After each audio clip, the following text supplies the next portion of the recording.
ပရိသတ်ကြီးအားလုံးပဲမင်္ဂလာပါဗျာကျွန်တော်တို့ရဲ့ Zam Story Channel လေးကနေပြီးတော့ပြန်လဲကြိုဆိုလိုက်ပါတယ်ဒီနေ့တင်ဆက်ပေးခြင်းတဲ့ဇာတ်လမ်းလေးကတော့တာသမီနဲ့မိဘတို့ရဲ့ကြားမှာဖြစ်လေဖြစ်တာရှိတဲ့ပြဿနာတွေကစပြီးတော့ထိတ်လန့်ချောက်ရှားပွဲရာဖြစ်ပြတဲ့ရင်ဆိုင်ကြုံတွေ့ခဲ့ရတဲ့ကောင်မလေးတစ်ယောက်ရဲ့အကြောင်းကိုစိတ်ဝင်စားပွဲတင်ဆက်ပေးသွားမှာပဲဖြစ်ပါတယ်တခါတော့ပကံညောင်မြို့နယ်ကရွာလေးတရွာမှာဦးရွှေမောင်နဲ့ဒေါ်တင်မြိုင်လို့ခေါ်တဲ့ဇနီးမောင်နှံနှစ်ယောက်ရှိခဲ့တယ်ဗျသူတို့လမယားနှစ်ယောက်ဟာအတော်လေးကိုဆင်းရဲပြီးတော့မှလူမနေတဲ့ဝိုင်းလို့တကူမှာတဲရင်လေးတစ်လုံးကိုစောက်ပြီးတော့နေထိုင်ခဲ့ကြရတာပေါ့နောက်ပြီးဦးရွှေမောင်မှာမိဘဘိုးဘွားပိုင်ယာမီလေးတစ်ကွက်ရှိတယ်ဗျဦးရွှေမောင်တို့ဇနီးမောင်နှံဟာအဲ့ဒီအဘိုးဘွားပိုင်ယာမီလေးတကတစ်ပင်ကြီးတစ်ပင်လေးတွေကိုခုတ်ထစ်ပြီးတော့တေချာရှင်းလင်းလိုက်ကြပါတော့တယ်ရာခင်းတွေကထွက်သမျှအမိုက်တရိုင်းနဲ့အတူမလိုအပ်တဲ့အပင်တွေကိုတန်နေရာထဲမှာစုပုံပြီးတော့မီးရှို့ပစ်လိုက်ကြတော့တာပေါ့အဲ့နောက်မှာတော့ယာလေးဟာလေအတော်လေးကိုရှင်းသွားပြီးတော့ဦးရွှေမောင်နဲ့ဒေါ်တင်မြိုင်တို့ဇနီးမောင်နှံအတွက်တော့တတိဝလန်တွေကိုစိုက်ဖို့ရာမြေတကွက်ရရှိလို့သွားခဲ့တယ်ဗျ။တော့နောက်မှာတော့ဦးရွှေမောင်တို့လမယားနှစ်ယောက်ဟာအဲ့ဒီမြေကွက်ကလေးကိုအရင်ပြုတ်ပြီးတော့တတိဝလန်တွေကိုစတင်စိုက်ပျိုးခဲ့ကြပါတော့တယ်။စိုက်ကလေးတွေကထွက်သမျှတီးနှံတိုင်းကိုအိမ်ရှိမှာဈေးတန်းလေးတစ်ခုထိုးပြီးတော့ရောင်းချကြတာပေါ့။ဒီလိုနဲ့သူတို့ဇနီးမောင်နှံဟာတဖြည်းဖြည်းနဲ့စီးပွားရေးတွေကအဆင်ပြေလာခဲ့ကြပါတော့တယ်။အဲ့လိုစီးပွားရေးတွေအဆင်ပြေပြီးတော့ချမ်းချမ်းသာသာနေနိုင်လာခဲ့ပေမဲ့လေသူတို့နှစ်ယောက်တော့တရက်ကလေးမှကိုမပျော်ရွှင်ကြရပါဘူး။ဘာကြောင့်လဲဆိုတော့ဇနီးတွေဖြစ်တဲ့ဒေါ်တင်မြိုင်ဟာကလေးမမွေးနိုင်လို့သာဖြစ်တာပေါ့။ခင်မွန်းတဲ့ဦးရွှေမောင်ကတော့ကလေးယူဖို့ရအတွက်မကြာခဏဆိုတို့ပြောဆိုလေးရှိတယ်ဗျ။ဒီလိုနဲ့တရက်မှာတော့တို့ဇနီးမောင်နှံဟာအိမ်ရှိကထိုင်ကုန်လေးပေါ်မှာထိုင်ရင်စကားစမိပြောဆိုလို့နေခဲ့ကြပါတော့တယ်။အိုးဒေါ်တင်မြိုင်ကလေဘာဖြစ်နေတာလဲ။ကလေးမရတာနဲ့ပဲကွယ်။မရထိုင်ရတာမပြောတော့ဘူးလေလားကွာ။ကလေးမရတော့လေဘာဖြစ်လဲ။ငါတယောက်လို့မင်းဘေးမှာရှိပါတယ်ကွာဟုတ်ပြီလား။မင်းဘေးနားမှာငါအမြဲတမ်းရှိနေမှာဘာမှစိတ်မစေးရနဲ့နော်အခုလိုမျိုးကျမဘေးနားမှာအမြဲရှိပြီလို့ရှင့်ကိုကျမကျေးဇူးအရမ်းတင်ပါရဲ့ရှင်ဘာပဲဖြစ်ဖြစ်အသက်ကြီးပြီဆိုတော့တာသမီလေးတယောက်တော့လိုချင်မိရအမှန်မှန်ရှင်ရဲ့ကဲဒီအဖွားကြီးကတော့ပြောမှကိုပိုဆိုးနေပြီမိုးလဲချုပ်နေပြီဆိုတော့ကဲတို့အိမ်ထဲဝင်ကြရအောင်အဲဒီလိုနေထိုင်လာရင်းနဲ့ဒေါ်တင်မြိုင်တို့ဇနီးမောင်နှံဟာနှစ်ပေါင်းအတော်ကြာတဲ့အထိတာသမီမရှိဘဲနဲ့နေထိုင်လာခဲ့ကြရတယ်ဗျဒီလိုနဲ့တို့နှစ်ယောက်ဟာအသက်တွေကြီးလာတဲ့အခါမှာတော့ထူးခြားစွာနဲ့ပဲဒေါ်တင်မြိုင်ရဲ့ဘိုက်ထဲမှာကိုဝင်ရလာခဲ့တယ်ဗျအဲဒီသတင်းကိုကြားလိုက်ရတဲ့အခါမှာတော့ဦးရွှေမောင်လေးအတန်းအဆမရှိပျော်သွားခဲ့ပါတော့တယ်ဦးရွှေမောင်တို့ဇနီးမောင်နှံဟာအဲ့ဒီနေ့ကနေစပြီးတော့မကြခင်မှာမွေးဖွားလာတော့မဲ့တားရင်သွေးလေးနဲ့ပတ်သက်ပြီးတော့အမြဲလိုစိတ်ကူးရင်နေခဲ့တော့တာပေါ့ဒီလိုနဲ့တရက်မှာတော့ဒေါ်တင်မြိုင်ဟာသမီးလေးတယောက်ကိုနေကောင်ကျမ်းမာစွာနဲ့ပဲမွေးဖွားနိုင်ခဲ့တယ်ဗျအသက်ကြီးမှရလာတဲ့ကလေးဆိုတော့ဦးရွှေမောင်တို့ဇနီးမောင်နှံဟာဖျားပေးတဲ့ရတနာလေးလို့တင်စားပြီးသမီးလေးရဲ့နာမည်ကိုနင်းစည်းလို့ပေးလိုက်တော့တာပေါ့အဲဒီချိန်ကနေစပြီးတော့ဦးရွှေမောင်တို့ဘဝလေးဟာတာယာပျော်ရွှင်ပွဲရာကြီးနဲ့ပြည့်ညက်လို့သွားခဲ့ပါတော့တယ်သူတို့မိသားစုလေးကအင်းရှိမှာဈေးဆိုင်လေးတစ်ခုတည်ထားပြီးတော့ကြံရှိတဲ့ဘဝကြီးကိုပျော်ရွှင်စွာနဲ့ပဲဖြတ်တန်းလို့နေခဲ့ကြတော့တာပေါ့ဦးရွှေမောင်တို့များဖျားသမီးလေးမွေးပေါ်ဆိုကြတဲ့ကဘယ်အချိန်ကြီးပြုံးလို့ပျော်လို့ကြည်ပဲဗျို့ဟေးကိုတုတ်ကြီးရလဲဗျာပြုံးစုံကျုပ်တို့ဘဝလေးကသမီးလေးမွေးလာပေါ်ဆိုကြတဲ့ကပြည့်စုံသွားသလိုပဲဗျာကျုပ်တို့အတွက်သမီးလေးရှိရင်ဘာမှမလိုတော့ဘူးဗျာဦးရွှေမောင်ကဈေးရောက်နေတဲ့အခါမှာတော့ဇနီးဖြစ်သူဒေါ်တင်မြိုင်ကသမီးလေးနှင်းစီနဲ့အတူစော့ကစားလို့နေခဲ့တော့တာပေါ့ဒေါ်တင်မြိုင်ဟာတဦးတည်းသောသမီးလေးဖြစ်တာကြောင့်နှင်းစီကိုအရန်ကိုအလိုလိုက်နေခဲ့ပါတယ်ဘာကင်ဖြစ်သူဦးရွှေမောင်ကတော့သမီးလေးကိုငယ်စဉ်အခါကလေးကစီကန်းကျက်ဖို့ရအတွက်ဇနီးဖြစ်သူဒေါ်တင်မြိုင်ကိုအမြဲပြောဆိုလို့နေခဲ့တော့တာပေါ့ဟဲ့ဒီမှာတင်မြိုင်ကလေးကိုအဲ့လိုကြီးအရန်အလိုမလိုက်နဲ့ကွာနင်လုပ်တဲ့လုပ်ရက်တွေကသမီးလေးရဲ့ဘောက်ကိုဖျက်ဆီးနေတယ်လို့ဖြစ်နေပြီအဲဒီနေ့ကနေစပြီးတော့သမီးဖြစ်သူနှင်းစီကဖခင်ဘောက်ကိုတန်ရောစင်မတွေ့တော့ဘဲနဲ့မိခင်ဖြစ်သူရဲ့အနာကိုသာအမြဲလိုနေခဲ့ပါတော့တယ်ဖခင်ဖြစ်သူဦးရွှေမောင်ကလည်းသမီးဖြစ်သူကိုငယ်စဉ်ကလေးကအလိုမလိုက်ဖဲနဲ့တွင်တင်ဆုံးမလေးရှိတာပေါ့ဦးရွှေမောင်ကသမီးဖြစ်သူနှင်းစီလေးကိုစိုးဆုံးမာတဲ့အခါတိုင်းမှာလည်းမိခင်ဖြစ်သူဒေါ်တင်မြိုင်ကအမြဲလိုသမီးလေးရဲ့ရှေ့ကနေကာကွယ်ပေးနေရှိတယ်ဗျမိကောင်းမှဖခင်ဆိုသလိုမိခင်ဖြစ်သူရဲ့အလိုလိုက်မှုတွေကြောင့်ပဲသမီးဖြစ်သူနှင်းစီလေးဟာဖခင်ကိုချစ်ခင်နှစ်သက်မှုတွေရော်ရဲလိုလာခဲ့တော့တာပေါ့ဒီလိုနဲ့နှစ်တွေအများကြီးကုန်ဆုံးသွားတဲ့ခါမှာတော့ဦးရွှေမောင်နဲ့ဒေါ်တင်မြိုင်တို့လည်းအသက်အရွယ်တွေအိုမင်းလိုလာခဲ့ကြပါတော့တယ်ဒေါ်နီတူစားပဲသမီးဖြစ်သူနှင်းစီကလည်းအသက်16နှစ်ပြည့်သွားပြီးအပြိုပေါ်ဝင်စားအရွယ်ကိုရောက်ရှိလို့လာခဲ့တော့တာပေါ့သူမဟာရွာသူတယောက်လို့ဆိုပေမဲ့လေခက်နဲ့အညီနေထိုင်သူတယောက်သာဖြစ်ပါတယ်မိခင်ဖြစ်သူရဲ့အလိုလိုက်ထားမှုကြောင့်ပဲသူမဟာမိဘစကားကိုနားမထောင်နေပြင်အတော်လေးကိုစိုးသွမ်းလို့နေခဲ့တော့တာပေါ့ဒါအပြင်တနေကုန်တနေကဘာအလုံးမှမလုပ်ပဲဆိုရှယ်မီဒီယာတွေကိုထိုင်သုံးနေလေရှိတယ်ဗျ နင်းစီရဲ့အသားရည်ဟာဖြူစွတ်တောက်ပန်နေပြီးတော့ခန္ဓာကိုယ်အချိုးစားလှပါကအတော်လေးကိုကြည့်လို့ကောင်းနေတဲ့အထက်မှာပါလို့နေခဲ့တယ်ဗျဒီလိုနဲ့တနေ့မှာတော့ဦးတင်ရွှေရဲ့အိမ်ရှိကိုလူတစ်ယောက်ရောက်လာခဲ့တယ်ဗျအဲဒီလူကတော့ဆယ်ကျော်သက်အရွယ်မင်းလူဆိုတဲ့ကောင်လေးသာဖြစ်ပါတယ်အဲဒီနောက်မှာတော့မင်းလူကအိမ်ပေါ်မှာရှိနေတဲ့နှင်းစီကိုလှမ်းအော်ခေါ်လိုက်ပါတော့တယ်မင်းလူနဲ့နှင်းစီတို့ကတငယ်ချင်းတွေဖြစ်ကြပြီးတော့အခုကမှလည်းအပြင်သွားဖို့အတွက်လာခေါ်ခြင်းသာဖြစ်တာပေါ့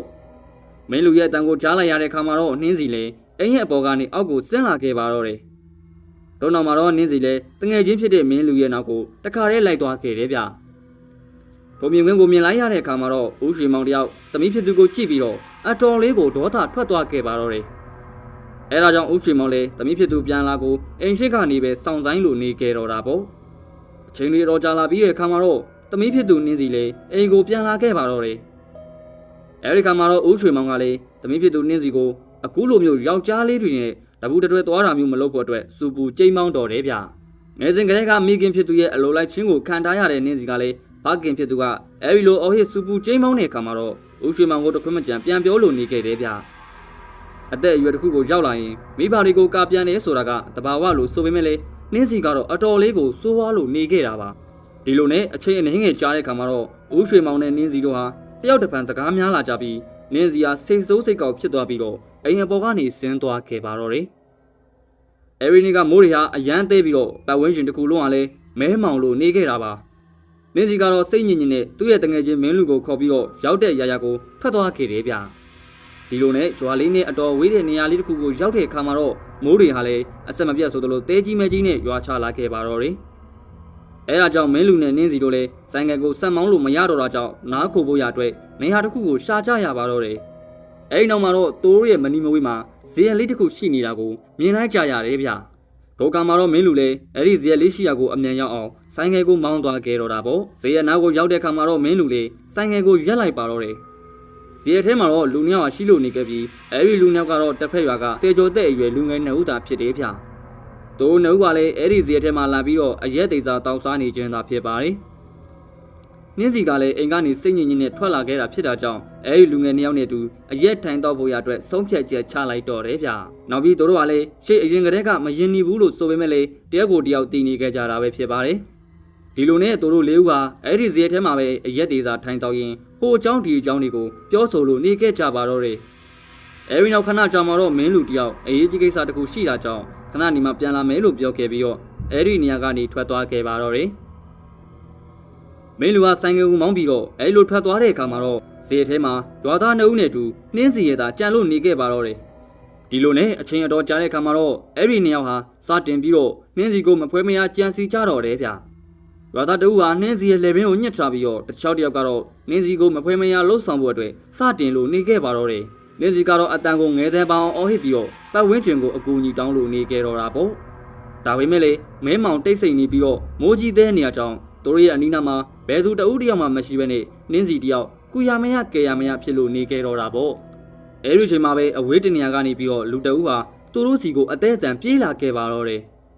အဲဒီလူကတော့တခြားလူမဟုတ်ဘဲနဲ့ဖခင်ဖြစ်သူဦးရွှေမောင်သာဖြစ်လို့နေခဲ့တာပါ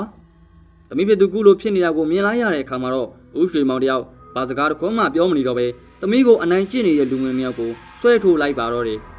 နောက်ပြီးတော့ဦးရွှေမောင်နဲ့ထိုးလူငယ်နှစ်ဦးဟာတအုပ်နဲ့တအုပ်အပြန်လန်ထိုးချေကြရင်ရန်တပ်ပွဲကြီးကစတင်လို့ဖြစ်သွားခဲ့ပါတော့တယ်။နောက်ပြီးဦးရွှေမောင်ဟာသမီးဖြစ်သူကိုဒီနေရာကနေအမြန်ဆုံးထွက်ပြေးဖို့အတွက်အော်ပြောလိုက်တယ်ဗျ။ဒါပေမဲ့သမီးဖြစ်သူကတော့ဖခင်ဖြစ်သူကိုထားမခဲ့ရပဲဘေးနားမှာသာရှိလို့နေခဲ့တာပါ။အဲဒီချိန်မှာပဲဒုတိယစီကလိုလူငယ်တအုပ်စီကနေပြီးတော့တနက်တန်တစ်ချက်ထွက်ပေါ်လာခဲ့တယ်ဗျ။အဲဒီတနက်တန်ရဲ့အဆုံးမှာတော့ဦးရွှေမောင်တယောက်မြေပြင်ပေါ်ကိုလဲကျသွားခဲ့ပါတော့တယ်။ဦးရွှေမောင်ကိုတနက်နဲ့ပြစ်လိုက်မိတဲ့အခါမှာတော့လူငယ်နှစ်ယောက်ဟာလည်းအဲ့ဒီနေရာကနေအမြန်ဆုံးထွက်ပြေးသွားခဲ့ကြပါတော့တယ်။တနက်ထီမှန်သွားတဲ့အခါမှာတော့သမီးဖြစ်သူနှင်းစီလေးဖခင်ဖြစ်သူကိုပြေးဖန်လိုက်ပါတော့တယ်။နောက်ပြီးတော့သူမဟာအရန်ကိုနောင်တရပြီးတော့အခုလိုပြောလိုက်တယ်ဗျ။သမီးရဲ့မိုက်ပြစ်တွေအတွက်သမီးကိုခုမလွတ်ပါနဲ့အဖေ။သမီးကြောင့်အဖေအခုလိုဖြစ်သွားရတာ။သမီးအရန်တောင်းပန်ပါတယ်။သမီးတောင်းပန်ပါတယ်။ရပါတယ်သမီးရဲ့။သမီးမှာအပြစ်မရှိပါဘူး။ငါသမီးလေးအဖေမရှိတဲ့နောက်ပိုင်းအမေရဲ့စကားကိုနားထောင်ရမယ်နော်။ဒါသမီးတယောက်ကိုကာကွယ်စောင့်ရှောက်ရမှာကအဖေရဲ့တာဝန်ပဲကွယ်ငါသမီးလေးကိုအဖေစိတ်ချမယ်နော